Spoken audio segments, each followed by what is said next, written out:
এই এক প্রবাস জীবনে এসে কত কিছু হারালাম। পরিবার থেকে দূরে আসলাম, প্রিয় মানুষ হারিয়ে ফেললাম, উপযুক্ত বয়সে বন্ধু বান্ধবদের সাথে আনন্দটা হারালাম। এই প্রবাস আমার কাছ থেকে অনেক কিছু কেড়ে নিয়েছে।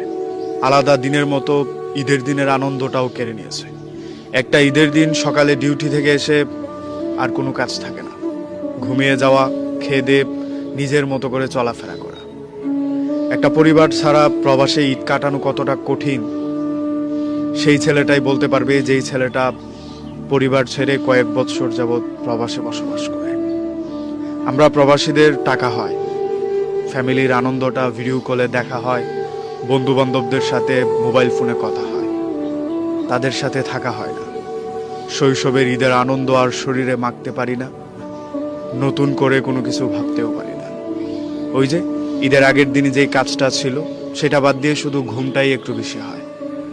বিকেলবেলা একটু বেরোয় শপিং মলে যাওয়া হয়, এর বাহিরে কিছুই হয় না।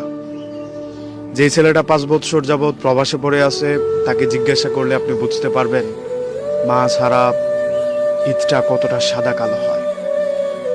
যে বন্ধু বান্ধবদের সাথে ইন্টার অবধি পড়াশোনা করে প্রবাসে চলে এসেছি, তাদেরকে ছাড়া ঈদটা তো হয়, কিন্তু তাদের সাথে আর আনন্দটা হয় না।